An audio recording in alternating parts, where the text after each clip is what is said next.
Welcome to Il Salotto Sessions, the podcast where we dive deep into the world of design with leading architects, designers, and industry experts. I'm your host, Sara Seravalli, and I'm thrilled to take you on this journey through the ever-evolving landscape of design and architecture. Let me share a bit about my background. I spent 16 enriching years in Milan, the capital of design, where I was deeply involved in showrooms and events not just in Milan, but also in Paris and London. In 2011, I made a pivotal move to London when I was hired by one of the specification market's main players to establish the new showroom in Clerkenwell. In 2013, my journey brought me to Scotland, where I founded Design Pop-Up. This initiative quickly gained traction and became a cornerstone in Glasgow and Manchester's design communities, and by 2018 we also expanded to Dublin. However, as the market evolved, I decided to refocus our efforts on Scotland. This led to the birth of Il Salotto, a new venture aimed at creating a virtual and physical space for meaningful conversations and insights into the specification market. Join us as we explore trends, share bios, and uncover the stories behind the creative minds shaping our world. In this episode, we sit down with Jenny Mitchell, founder of Workplace Scotland, to explore her impressive career as a project manager. Jenny has led award-winning projects, including Statkraft at the Garment Factory with Graven and the Virgin Money HQ at 177 Bothwell Street with Form Design. We delve into her experiences managing these high-profile projects and discuss the evolving role of the workplace as a powerful recruitment tool.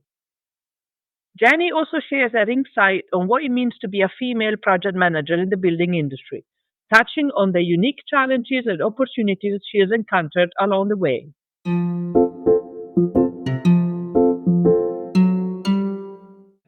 Good morning, everybody, and welcome to this new episode of Il Salotto Session. I'm here today with Jenny Mitchell, founder of Workplace Scotland and award-winning project manager. Good morning, Jenny. Good morning, Sarah. How are you doing today? I'm good, thank you. In sunny Glasgow today.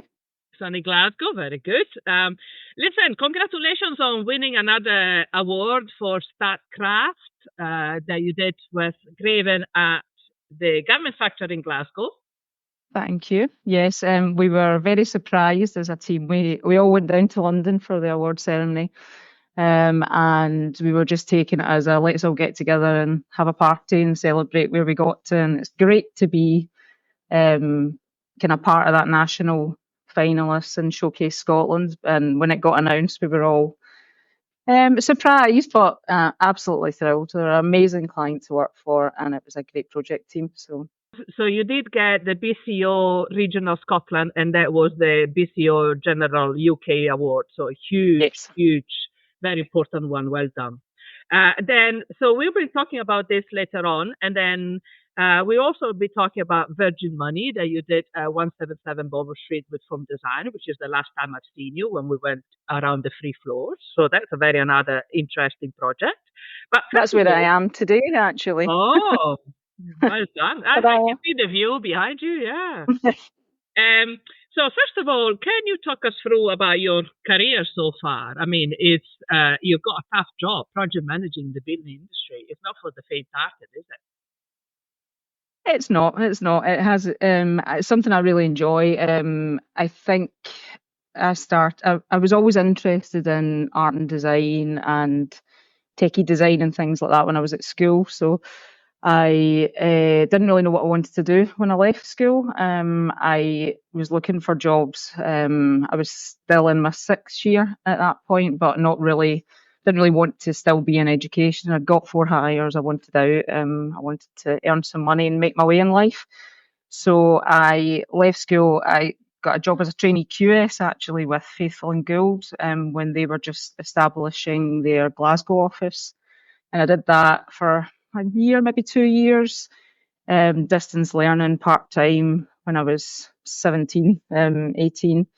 Not really that focused on the learning bit at that point. I was loving the money and the job aspect of it, but I decided a lot of my friends had started to go to uni at that point, and I thought, actually, they're having a lot of fun being a student. So went back to uni, decided to do something that wasn't QS because it felt a bit spreadsheet heavy and behind a desk. So I opted for building surveying. So I did that at Cali. I was lucky that my employers at F&G still kept me on over summers and my days off. So that was my kind of part-time pocket money while I was a student, which was great. And you were still in the industry, learning as you go. My first job outside of graduating was a building surveyor. So that's where I started. And I did my first year with a company that's no longer around. And it was kind of fast track shop fit type projects. So BT Cellnet were rebranding. If anyone remembers that, showing my age, rebranding to O2 at the time. And we were all kind of, a lot of grads, we were all kind of given an area and you were doing shop fit, rebrand, relaunch of that phone company. After a year, I really wanted to get more experience and get chartered. So you need quite a wide range of competencies to become a chartered building surveyor. So I moved to James Barr at that point, and I went in as a grad, came out as an associate, and that's kind of where I was there for 12 years. That's where I learned most things. Very forward. Mm-hmm. Yeah, so I started off in there as building surveyor and kind of get trained up. A great team of people. They were at James Barr, if people don't remember them, were an independent building consultancy. So they had, or independent surveying consultancy, I should say. So valuation, rating surveying, investment agency, building surveying, and project management. So I started off building surveying, moved more into project management, and while I was there, I did my master's degree. The guys at James Barr really kind of formed me and my work ethic and things like that. So it was a great place to work. I thought you said you didn't like studying and now you got a master's. I think I was older at that point, though. So you kind of, I did that. Oh God, when was that? That was probably 2009 or something. So I'd been out of education for a good few years, 8 years. Thought maybe throw my hat back in the ring and move more into doing projects. And there's a wide variety of projects I did at James Barr. They did a lot of work for the whiskey industry. They did a lot of logistics and some office fit out, a lot of university work as well. And then they merged with GVA Grimley, which is now Avison Young. A few of the guys still there, guys that trained me still there. But that kind of felt a bit more corporate, and I think I'm independent at heart, hence the reason I'm back out on my own at Workplace Scotland. So I moved at that point and went to Cushman & Wakefield as a project manager, worked there for 3 years. And again, there was another merge. So I clearly don't like merges. That's my issue. I moved at that point and didn't really know what I wanted to do. I kind of got to that point in my career where I was being put forward for promotion to director and partner. And with that in big corporates, you kind of get your hands off the tools and you're more managing people rather than the projects and being as involved. So I decided maybe I'll do my own thing.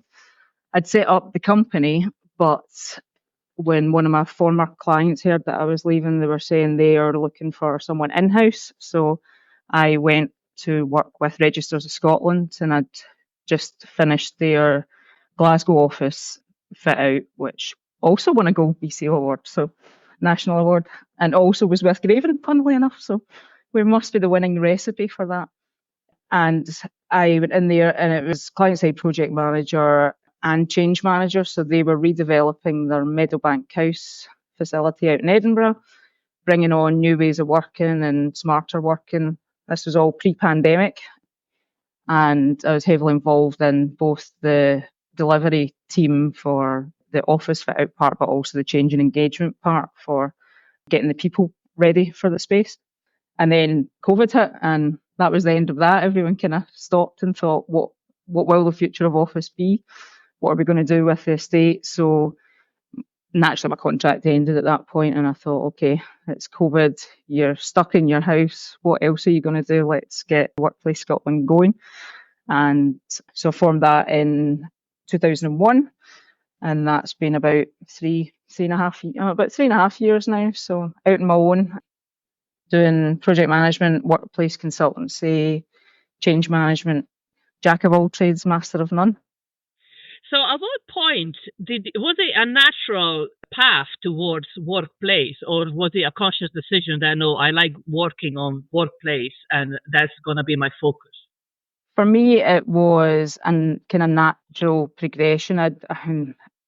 I like dealing with people and seeing how people are in space. So one of the most satisfying bits of doing what I do is delivering a space that people really want to be in, and the engagement piece around that. At the end of the day, workplace is all about the colleague experience. People aren't going to come into rubbish office space, and there's something really rewarding about taking a project from the concept and inception element of it right the way through to completion and seeing people enjoying that space. So, and knowing that you've been a part of that, you and your team have built something special. So, yeah, I think moving away from doing surveys and being out in horrible, cold industrial units and deepest, darkest central Scotland was quite a pull to be doing shiny offices.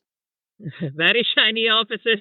Listen, I was going through your website, and there's two words that come out quite strongly, and you use them quite often. And the one is change, they already mentioned, and the other one is courage. So why are these two elements so important in workplace these days? I think change is something that a lot of organisations miss. So they will bring in a professional team to advise on what are current trends in workplace, how do we deliver a space, this is our brand, can you replicate it into a physical environment? And people can do that, but if you don't equip the people that are going to be using it to use it properly and get the behaviours and those elements right, then it's just a big white elephant. Nobody comes in, nobody uses it, or they use it in the way it wasn't designed, and it just doesn't quite work. I think particularly now with discussions around return to office, return to work, nobody stopped working during the pandemic. I think people have just kind of forgotten about everything that teams achieved during the pandemic. People were still working, businesses were still functioning, profitable, and there's just this kind of revert back to the old ways because it's easier and you don't need to change anything or tackle. I think changing the way that people work. So when we're talking about change, is one of the things that really came out strongly when we attended the BCO Next Gen event at Virgin Money. You know, I'm interviewing Karen, the head of property for Virgin, later on, but she did say that the new offices, so this is 177 Bothwell Street, and they've taken 3 floors, so 60,000 square feet.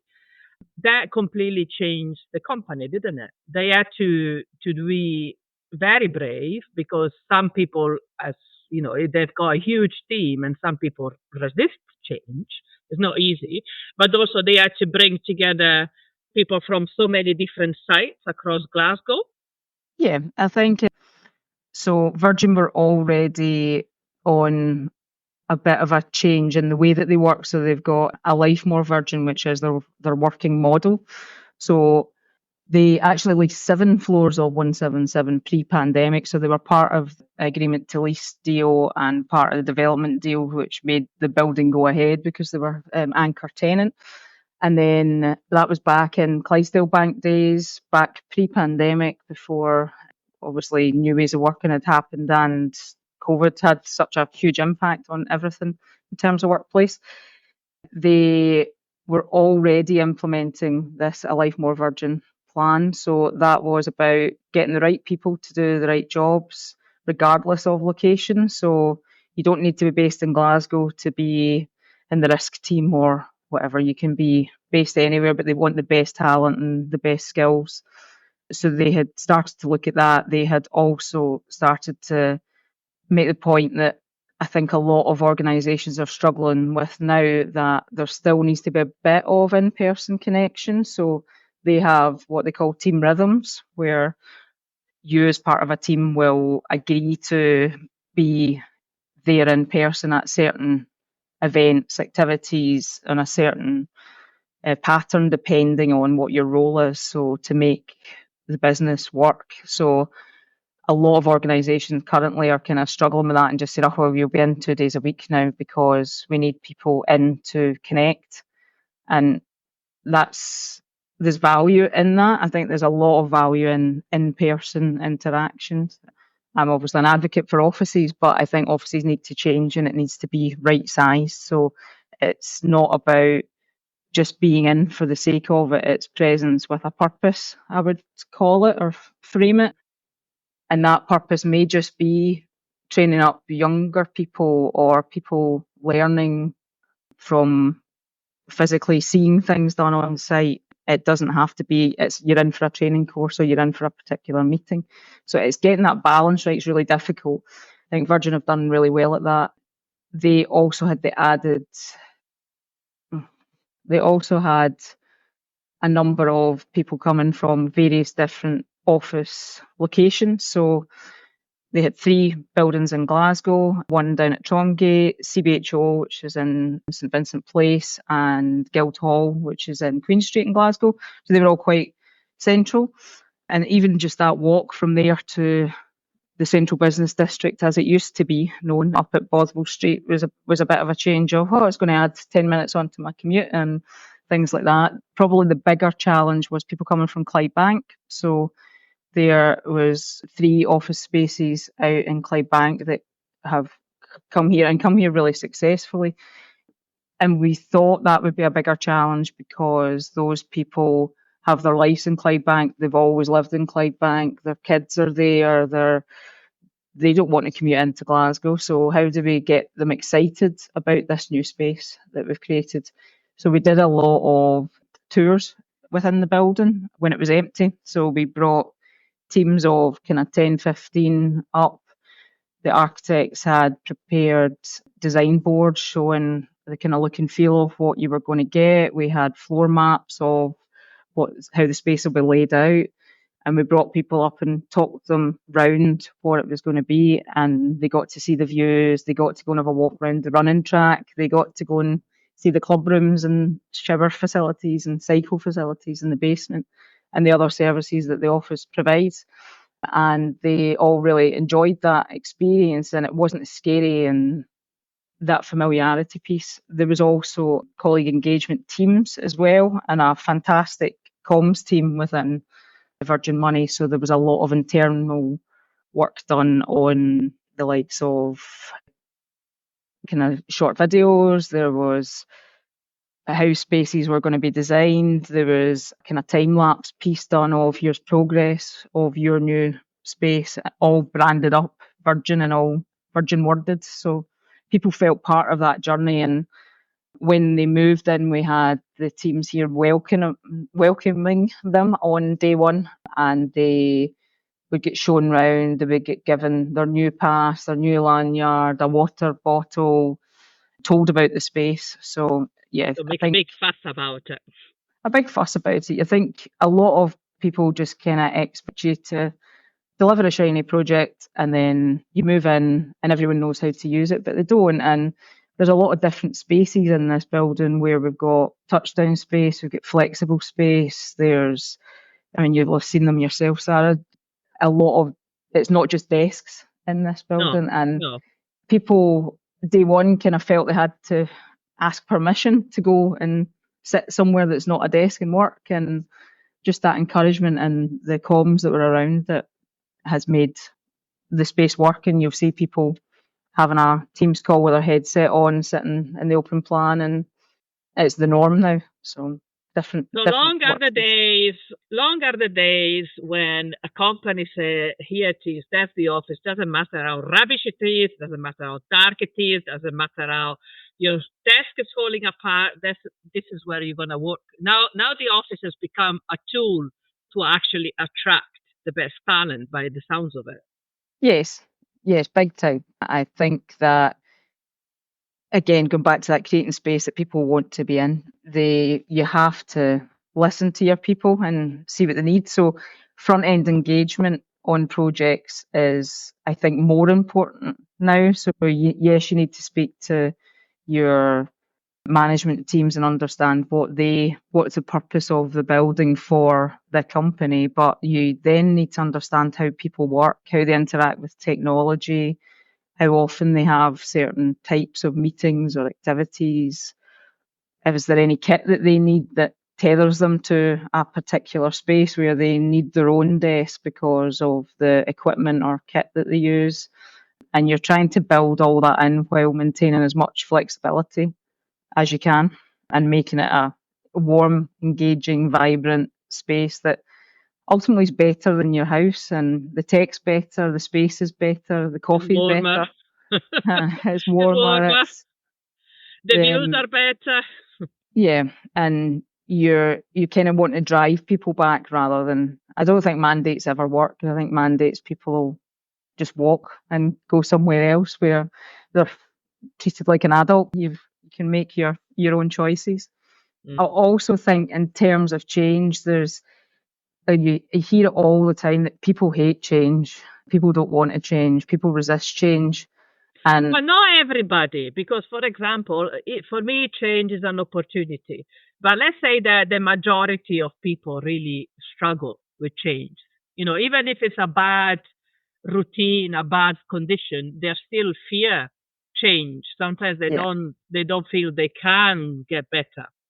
And I think the way to tackle that is you deal with change well. So people don't hate change, they hate badly managed change, and they may have experience of that organisation they work for having implemented something before, or they tried this and it was terrible and we all hated it. It'll be the same this time. So you need to really get into that change management piece at the outset. And I think any workplace project, ultimately, it's not about the physical space. It's not a building project. It's not facilities management project. It's not a property project. It's a change project. It's people at the end of the day that are going to be using that. So you need to tackle it with that view. So Statkraft with Graven, the garment factory, another stunning building in Glasgow. Again, another award. How many awards did the garment factory win between one office and the other is incredible. So I haven't seen that one.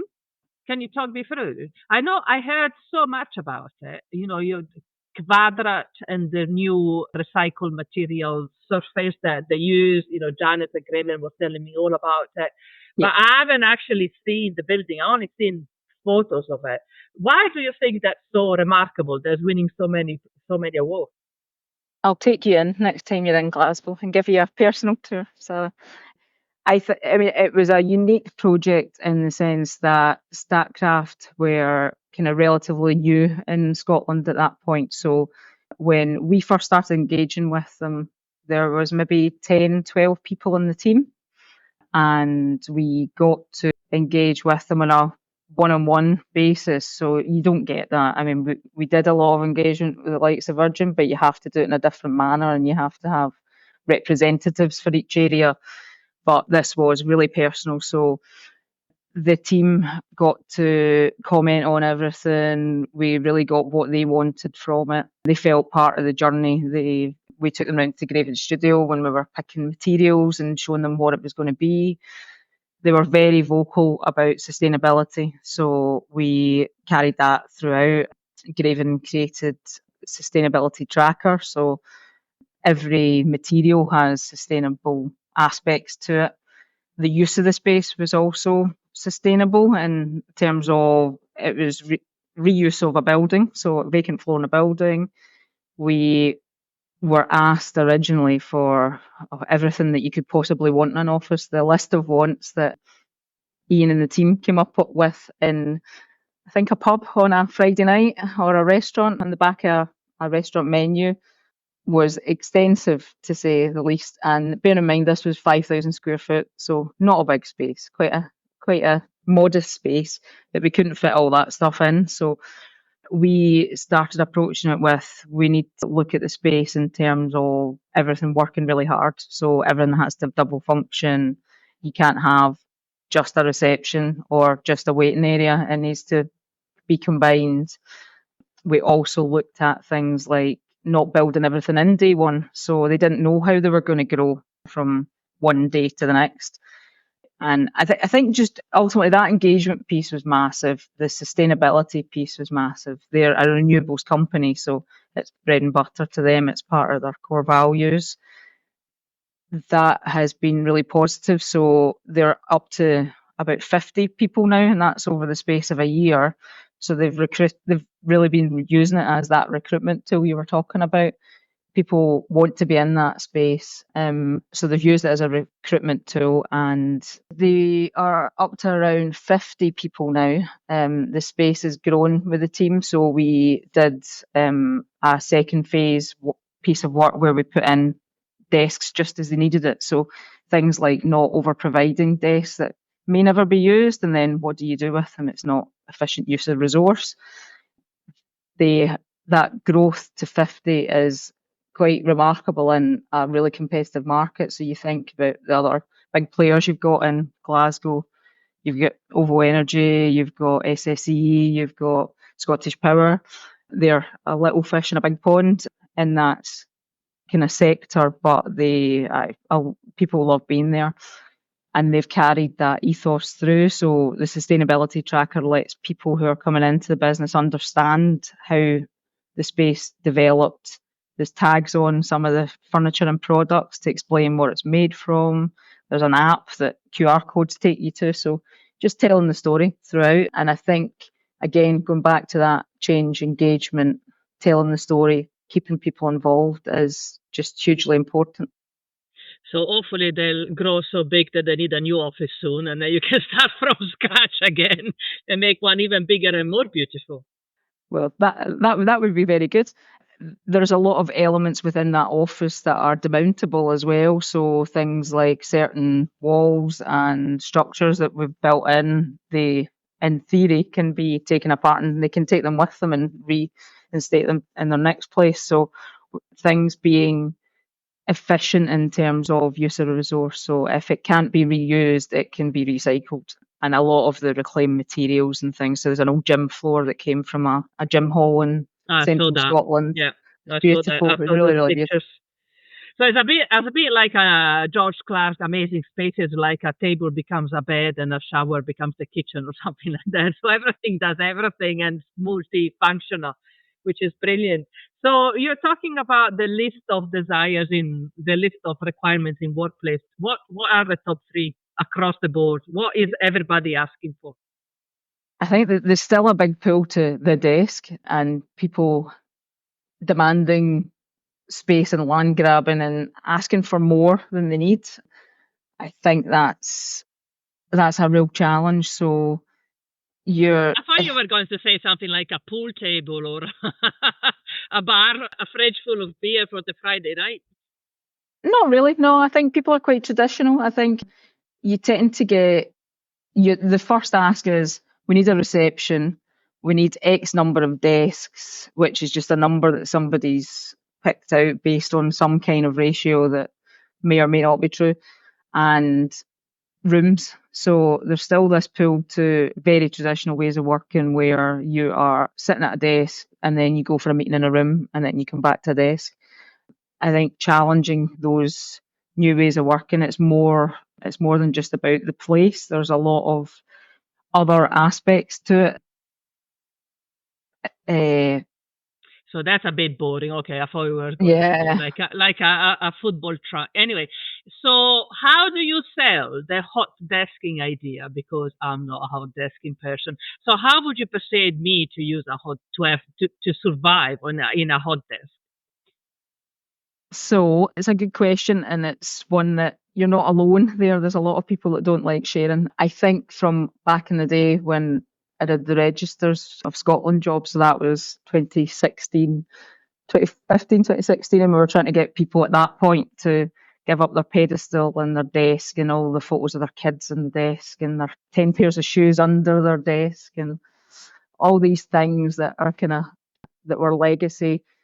We used the phrase, the more you share, the more you get. So if you've just got a sea of desks, then you're not getting the nice space. So you're not getting a nice breakout space or decent meeting room facilities or quiet spaces or well-being rooms or good kitchens and breakout type areas. In terms of workstations, even pre-pandemic, they were not used 100% of the time. So we'd spent, I'm sure, a lot of workplace strategy people out there and facilities people have spent endless days of their lives going round and counting people at desks, or how, I think how to phrase that,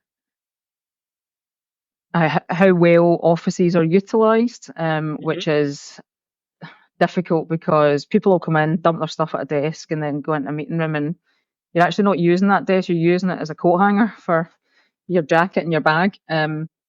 That's very true, but I do like the photo of my daughter on my desk. I might need to put it in the bag. If I ever need to work hot desking, I'll have to put it in my kit for everyday office use. Put it digitally, have it on your screen, on your laptop, or Fair enough. yeah. So Listen, which one is? I know it's impossible to choose between all these projects because they're all amazing, but which one's been your favorite? I mean, if you have had, obviously you've been working in beautiful projects all throughout your career, so I'm not just talking about Virgin the Statkraft. Which one did really get you incredibly passionate, and then you got emotional when it was finished, and you were handing it over to the user, say, I wish I could work in here instead of you.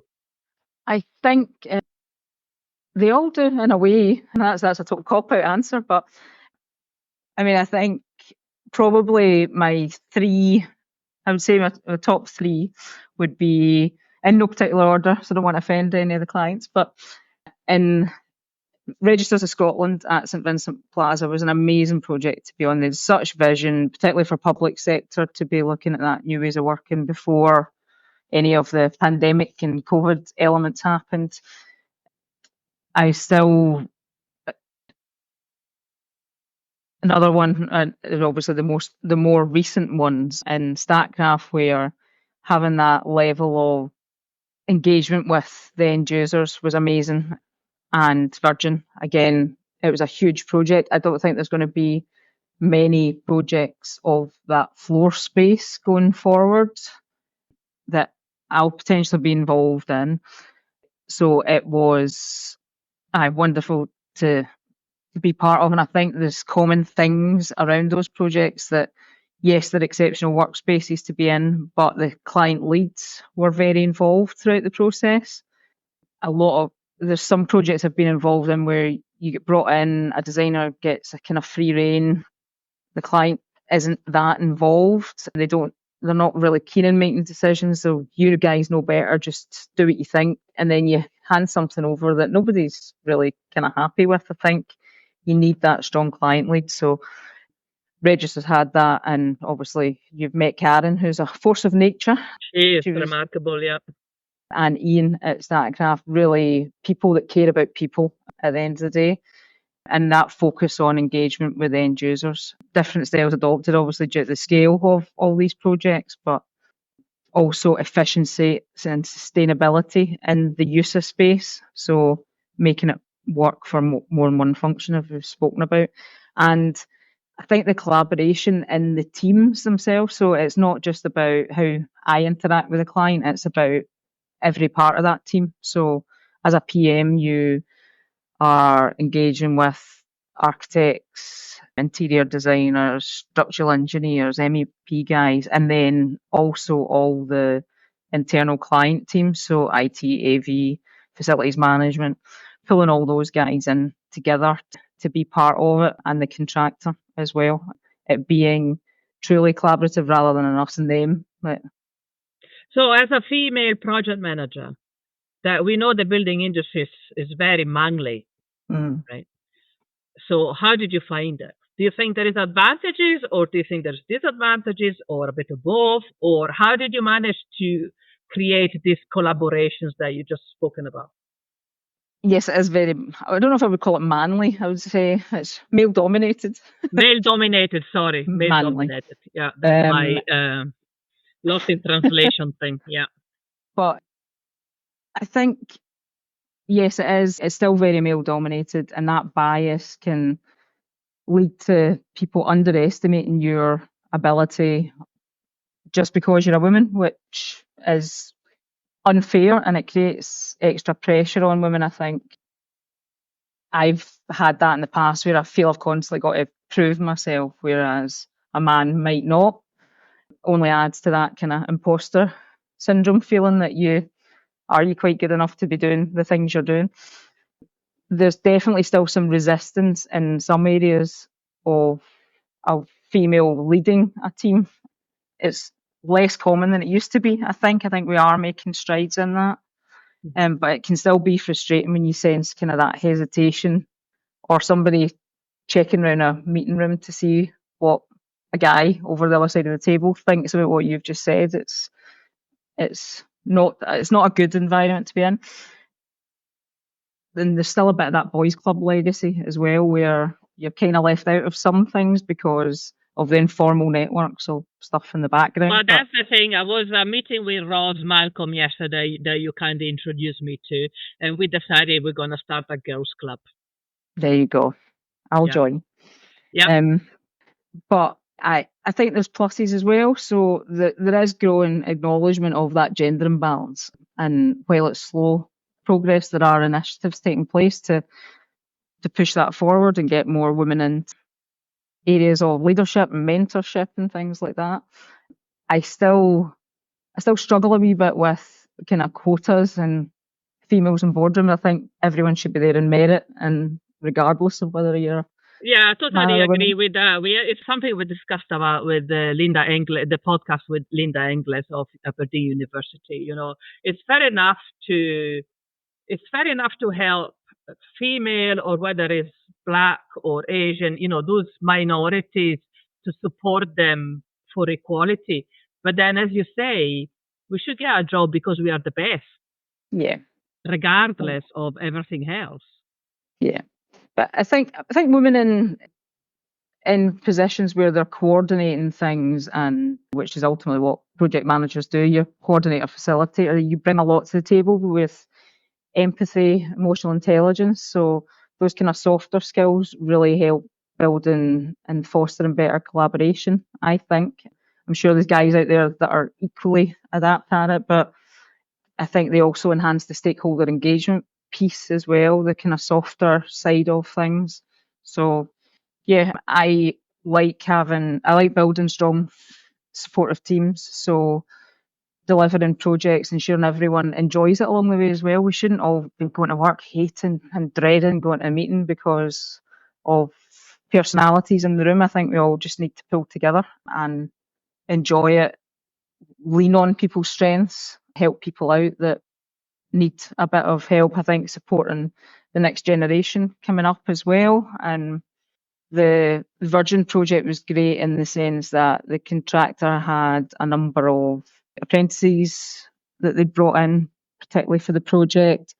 For a project team as well, we were encouraging the design teams, bring in your junior guys to not necessarily do the work, but come and witness how a project like this goes together. So you're kind of sharing that knowledge and understanding of how big projects work. I think we're all quite guarded, and this is my information and my personal USP that we don't share knowledge enough. And that's something I'm really passionate about, is things should be a wee bit more open source amongst construction professionals. It's been fragmented. At the end of the day, relationships are more important, isn't it?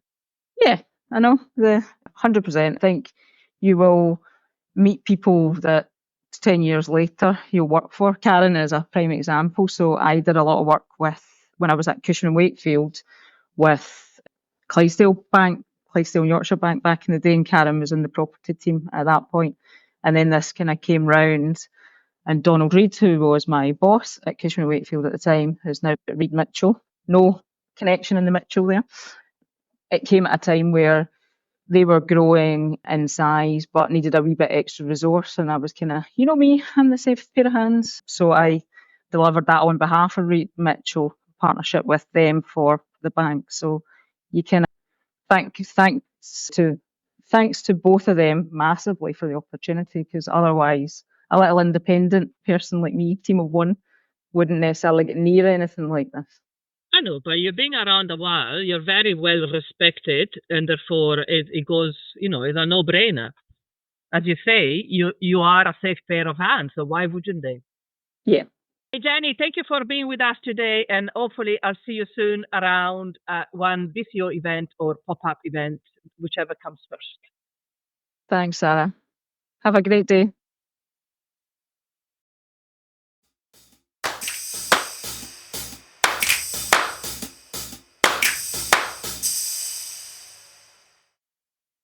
Thank you very much for listening to Il Salotto Sessions. If you enjoyed the chat, please make sure you share with your friends and follow our podcast on Spotify or Apple Podcast. For more information on our events, please visit ilsalotto.design and designpopup.com. You can also find us on Instagram _designpopup and Il Salotto Glasgow, as well as LinkedIn.